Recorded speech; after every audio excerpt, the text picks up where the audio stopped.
Welcome to Negotiation Made Simple, where we help you master the art of negotiation and win the next deal. I'm your host, John Lowry.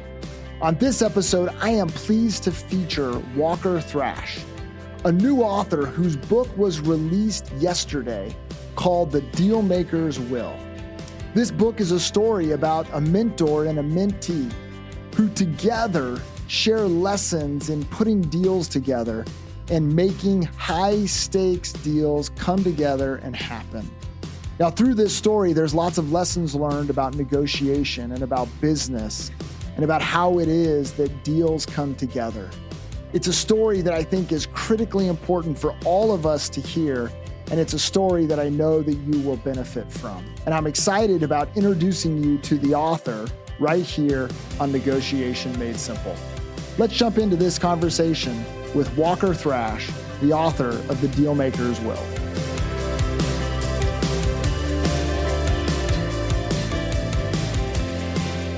Well, I'm really excited about hearing about this book. For listeners, this is a book that is a negotiation and business book, but it's written in the form of a narrative. And so it's got a creative story that kind of winds together some really important lessons about negotiation, especially in the business context. But before we jump to that, Walker, I want to really connect people with you. Talk a little bit about your background, talk a little bit about what it is that you were doing that gave you kind of the information to pull this story together and write this book. Sure. So my background is really from beginning to present in real estate. So as it relates to negotiation, deal making, a lot of that's through the lens of real estate, commercial real estate, hospitality, that bend. But my early career was in development, sometimes multifamily apartment complexes, worked into hotel and hospitality, which that's where the public financing piece came together, and all of a sudden looked up 10 years later and was doing mainly public-private partnerships just because of the lessons learned through putting some somewhat sophisticated deals together that involve public financing. And in that, really, I'd say that's the backdrop for starting to think about in negotiation and in human-centered negotiation, what are the key factors or what's somewhat the filter that you run all deals through? You know, not the individual technical strategies, although that's very important. And I think I'm like you.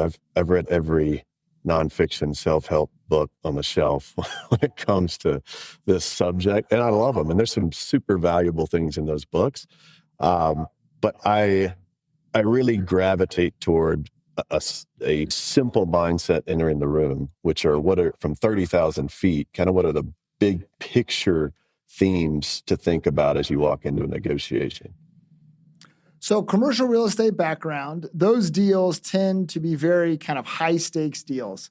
And the other thing about commercial real estate deals that I always find interesting is it's not actually one negotiation. It's like a dozen negotiations that have to get done well in order for the deal to happen. So give people a context of a commercial real estate deal and the negotiation environment around it.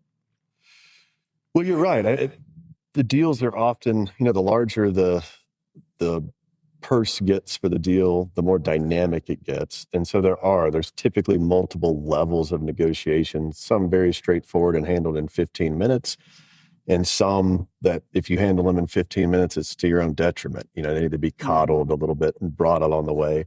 But kind of in strata, I would think as simple as negotiating with the lender on the financing of the project, the different capital players, to in the types of real estate deals that we do that take a more public-private partnership bend, there's a lot of public negotiation and working through some levels of bureaucracy. So there are several players within one entity. So it may be, if this is a city, that may be economic development, planning, city manager, mayor. Those are all different conversations.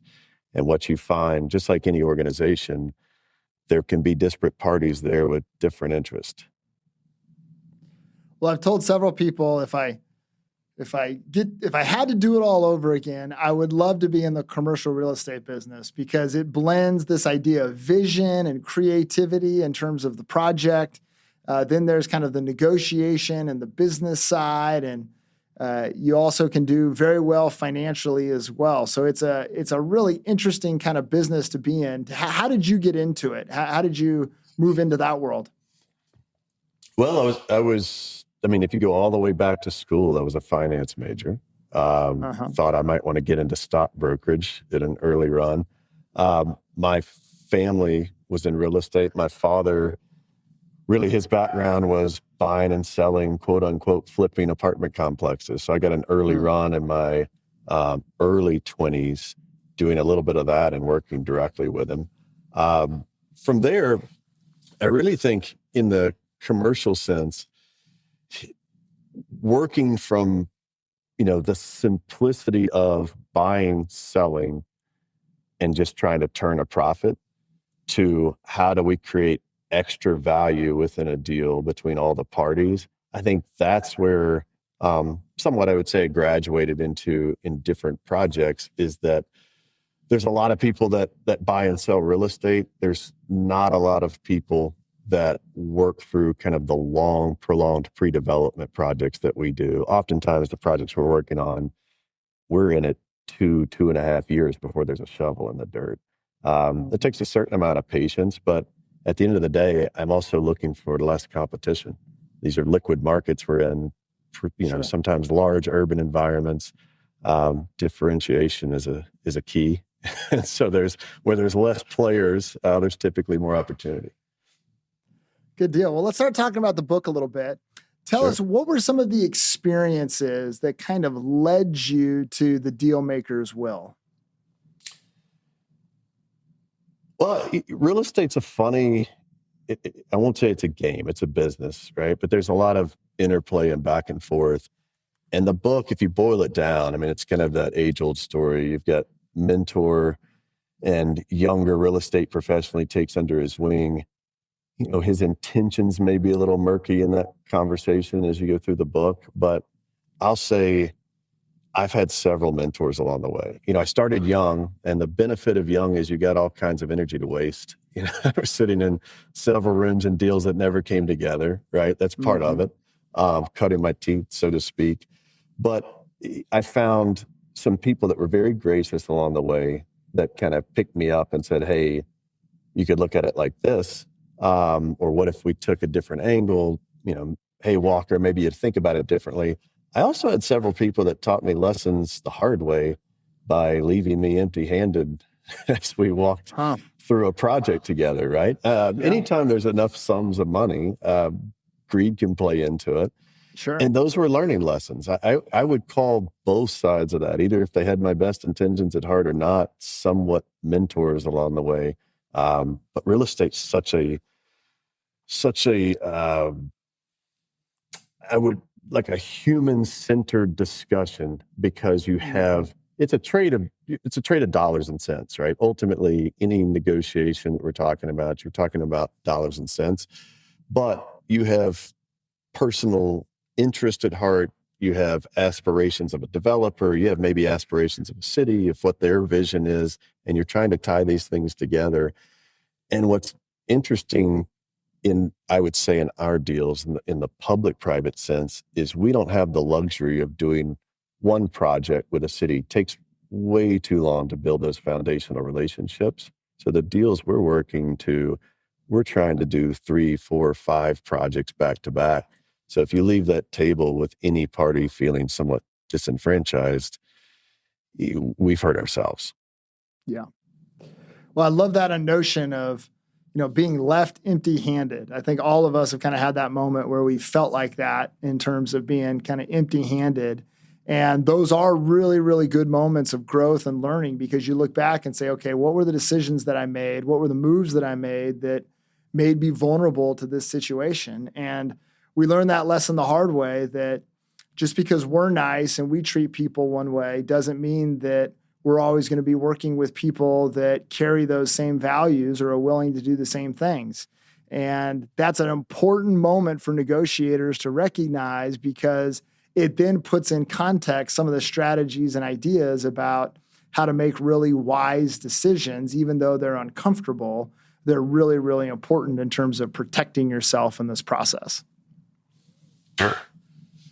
Yeah, and a lead in there, it's funny because I almost feel like I keep talking about this in the negative, right? We've worked with some amazing people on the way. And I would say from cities to states to, master developers who really are just trying to carry out a vision. You start to understand, there are some themes that repeat, right? So it's not, I think when I was younger in my 20s, and maybe you had the same impression, I almost felt like I needed to walk into every deal with like a Swiss Army knife of like techniques and whatever I had read last, that's what I was walking into to that deal with. And plan down to, well, if John says this, then maybe Sarah will say that. And then, Nathan will react like that. And the funny thing is it never plays out. How you play it out in your head, it never, ever works. And the more complicated or dynamic the deal is, the less it's going to play out like that. And I think it just took, it took walking into several rooms to figure out, hey, you can come in with the idea that I've got all this figured out and let me lay this perfect strategy out. And you can watch that sizzle and fail, or you can walk into the room and somewhat light the room on fire with a vision of how we might work together and how we could collaborate. And I've just found much more success in the latter. And it's a much more liberating conversation, right? There's not a point A, B, C that we need to tackle. It's more like, let's open up this discussion and dialogue. Let's hear the ideas and how can we work together in the future? And there's some of it is that simple, right? Yeah. And, there's a lot of sports analogies that you can use in terms of something like that. But the reality is that, you don't know exactly what's going to happen. You don't know how it's going to play out. And so there's only so much you can prepare for in terms of the actual moment itself. But if you have an understanding of what you're trying to do, and then you do have kind of a toolkit of ready to go strategies and ideas that you can kind of pull from, which one is needed when, that'll always be a dynamic decision that's based upon a lot of things. But really it's about building the toolkit so that you're as ready for as much as you can possibly be ready for, not knowing what you're going to have to deal with on that particular day. For sure.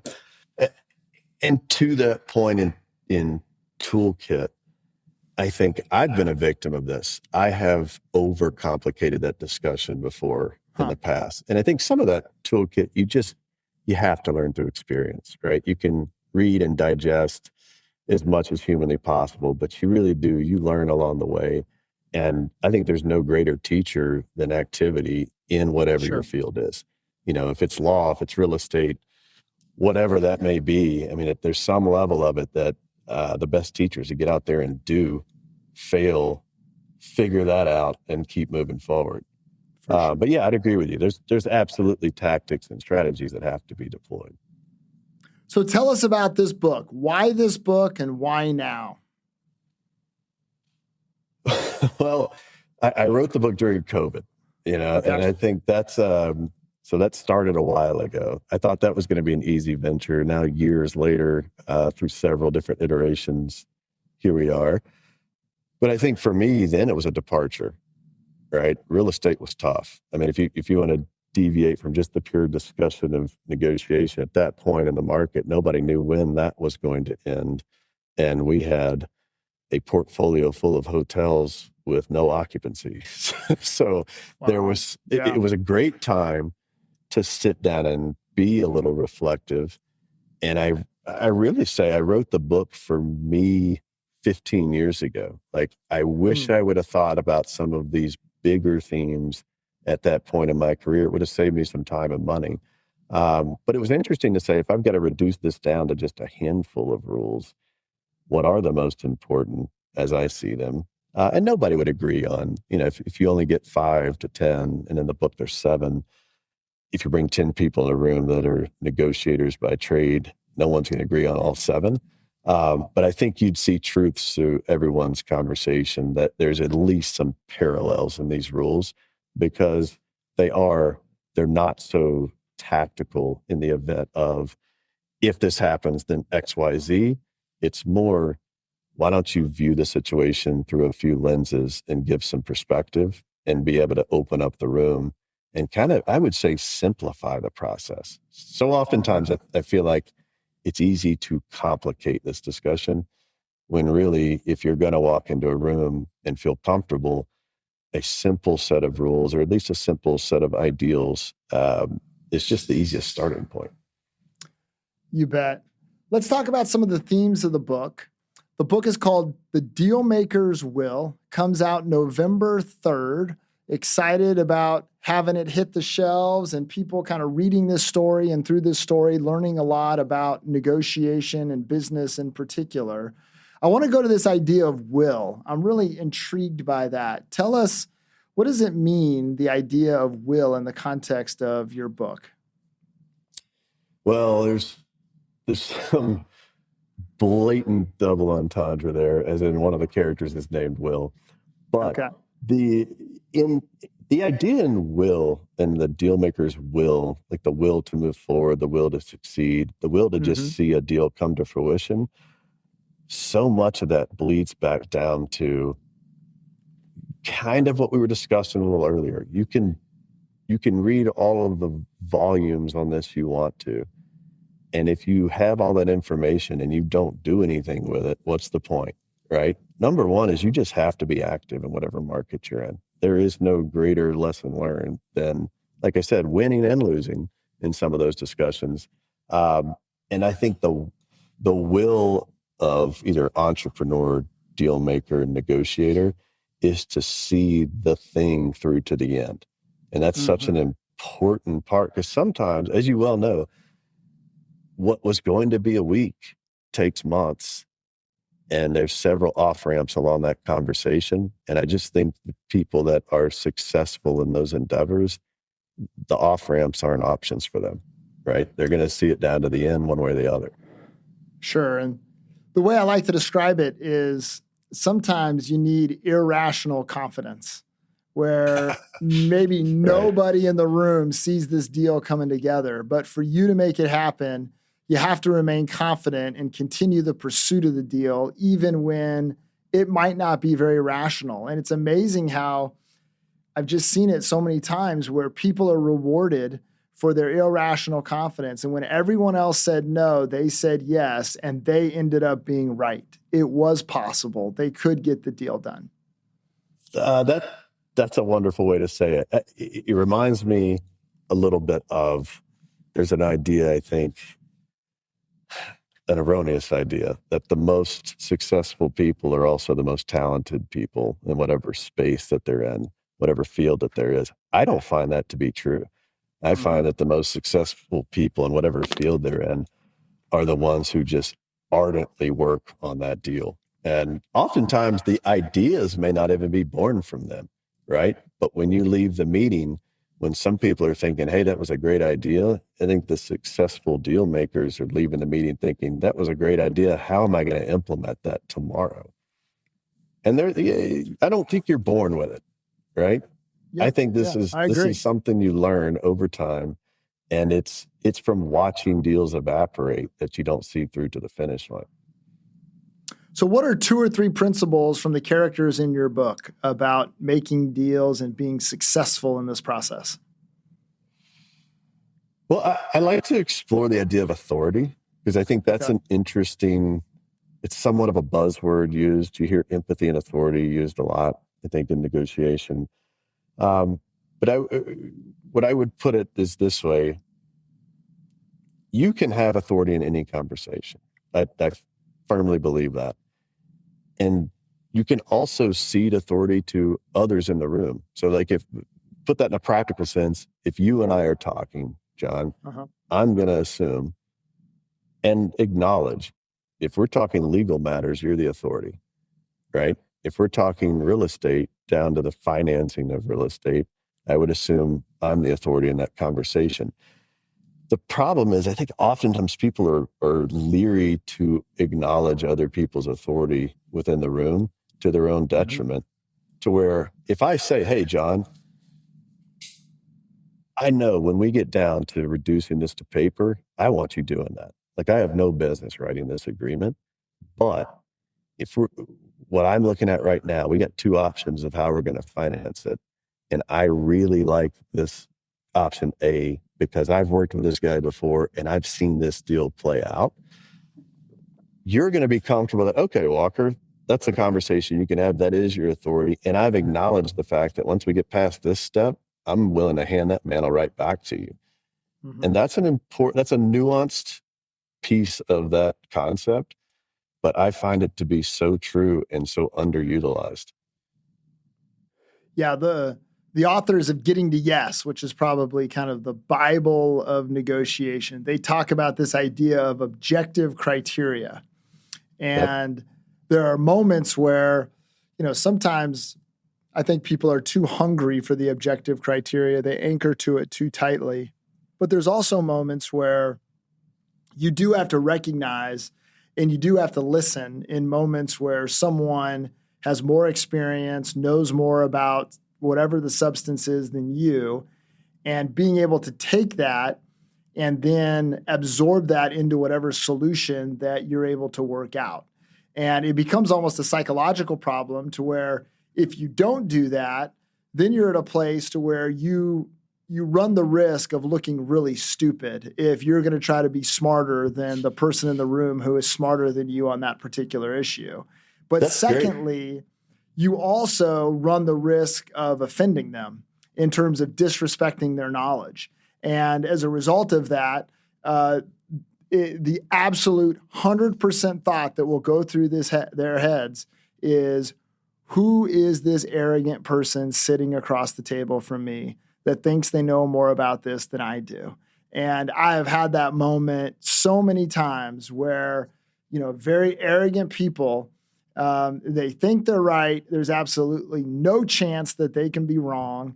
And as a result of that, you have to play a very, very different game.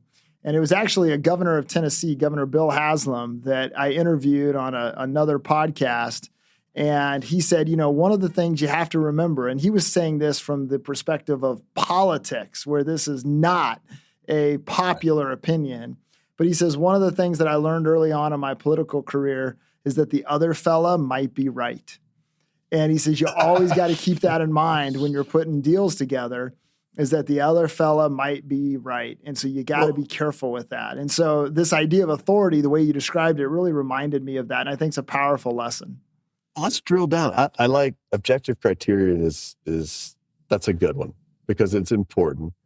And I think that happens in the role of price, where dollars and cents really needs to be objective in the conversation. But so if you take a rule from the book, and it's funny, I'm paraphrasing something I wrote, but I do believe this, you can take a good idea and make it a great idea if you're just willing to gift it to the other party.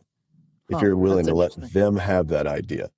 And I think that's a fundamental truth. And so if you put that in a practical sense, and I believe wholeheartedly what you said, if you can make negotiating points objective criterion, because often they are, right? I have my reality that I'm working through my numbers. This is the gap that's left in this project that we have to solve. So I can come into that meeting and say, hey, here's the gap and this is how we achieve the difference. Or I can come to the meeting and say, hey, I've got this gap. Let's look at this. How do you see closing it? And there's one that's way more powerful than the other because you're going to reveal certain things that you're willing to do that aren't important for you to give up in that conversation just because it's your idea. And that's sometimes it seems like a trick. You have to mean it earnestly. Like, I want to be in the room with people that I want to hear their ideas because I find oftentimes they're more creative than I am. And this just happened recently on a project. It was a hotel project. I asked that question in a similar vein, and I didn't realize that there was a lodging tax that could be remitted back to the project, right? And that became a substantive part of the math. Had I not asked the question, and I would have been Had I been so smart to solve the problem incorrectly, we would have never gotten there. Yeah, for sure. For sure. So what are some of the other like actionable ideas, strategies, lessons that you want people to take from this book or that they should pull out of this book as they read this story? So, yeah, in the actionable sense, and we've talked about a few kind of within the conversation now, I am a big believer in letting people have the ideas and gifting those ideas to others and the time and the space to come up with them.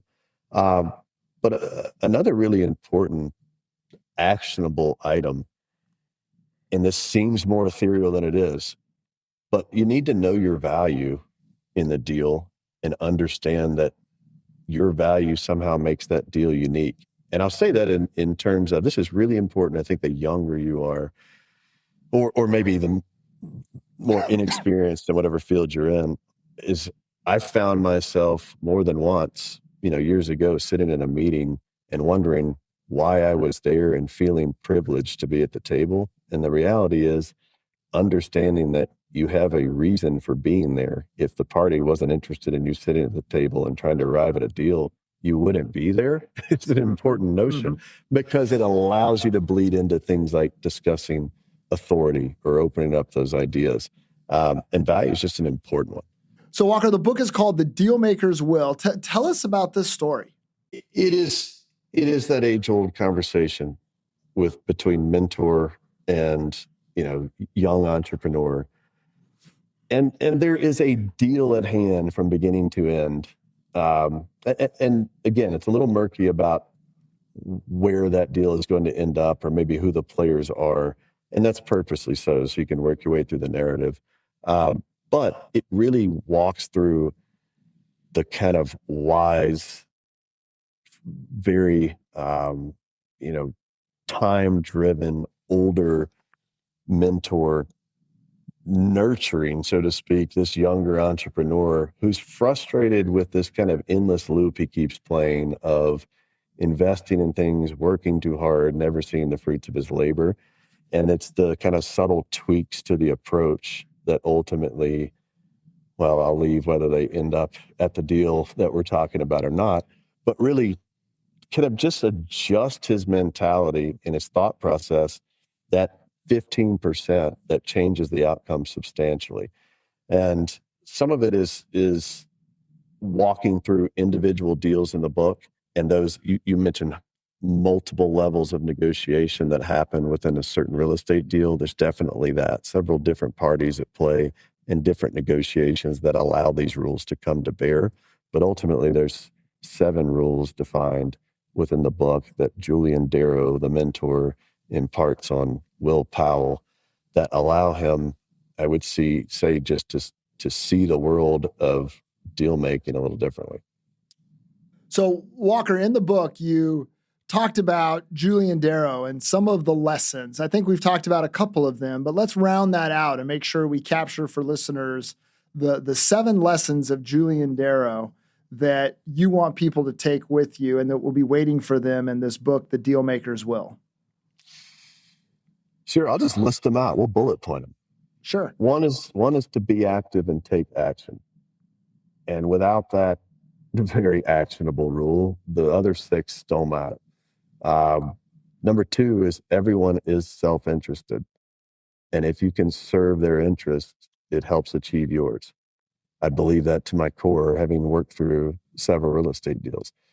Number 3 is know your value. Number 4 is guide the offer by understanding the role of price, which that is, I think, one of the more dynamic rules in the book. 5 is speak from your authority, and no person is the authority on all subjects. 6 is good ideas become great ideas when you gift them to the others. And 7 is prepare more than anyone else in the deal.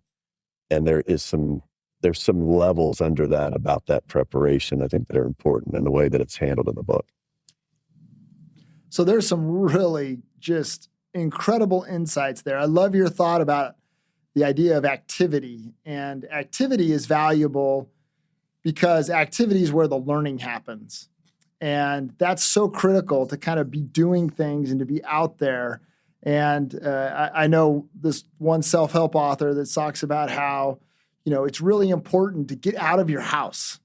And I think he's speaking to kind of a generation that has gone home to work.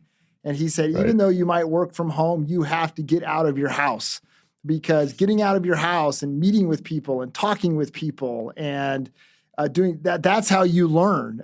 You don't just learn by sitting in your house looking at your computer. There's other ways that you learn the skills as well as the knowledge you need to be successful. So I love that idea of activity. But the one that I want to focus with you for just a second is this idea, because I think it's so true, just to put it on the table and to recognize it, is this whole idea of self-interest and just recognizing that people are self-interested. And one of the jobs of a negotiator is try to figure out, how do I meet all of the interest of everyone sitting around the table? Because it's just not practical to say, well, I'm just going to disregard everyone else's interest for the sake of my own. And yet that's how some people try to put deals together, but they learn the hard way that if that's their approach, they may not have very many deals waiting for them. Yeah, I would talk about, there's two things. You talk about activity, and we circle back, but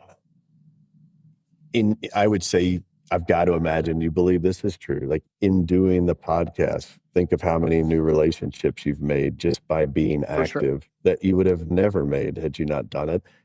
What's true for me there is, how many times one real estate deal that was just started as a meeting with 5 or 6 people in the room has led to 2 or 3 other conversations that came to fruition a year later. That's a religion. I mean, action is a religion at some point. But if you talk about interest, that is, and we've heard that, right? Interest in positions, you hear it a lot of different ways. But I think people assume that being self-interested is a negative, right? Mm-hmm. It's just a law of human nature. Yeah, I agree. I'm self-interested. I'm trying to feed my family. I'm trying to do the things I'm doing on a daily basis, ultimately for the betterment of me and my family. When we pretend like the other people in the room aren't just like us, we're making a mistake. Because I think that, again, that's a mental framework about the discussion and negotiation. Oftentimes, we don't feel like we're staring at other people in the mirror like we really are. They have the same problems you do. They are there trying to figure out how they're climbing their own corporate ladder, whatever that would be. And if you can be in service to their self-interest, you're going to figure out that value starts working its way around the table. And that's, again, I think it's funny that people assume self-interest has to be a negative statement. Sit with yourself for a minute and ask me if that's negative or positive. It's a funny, just law of nature.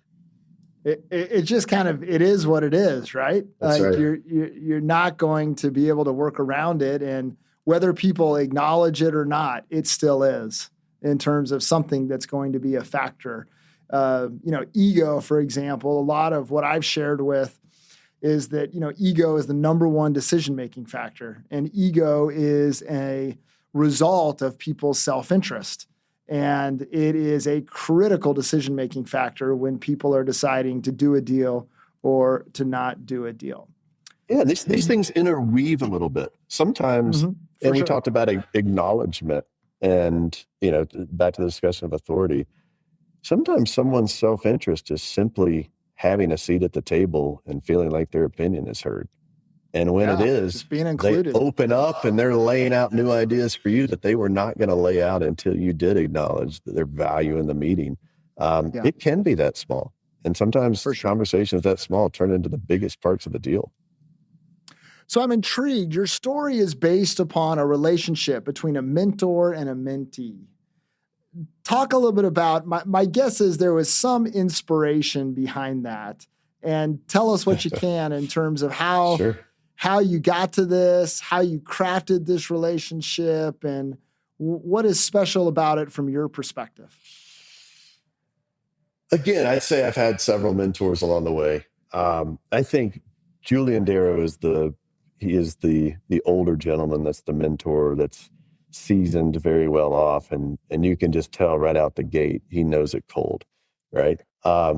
I think he's some kind of amalgamation of 10 different people I know that have been that role for me personally at some points in my life, whether it be my father, mother, you know, CEO of a real estate company that I dealt with early on. It's funny because even some of the physical characteristics I think I pick up from different people.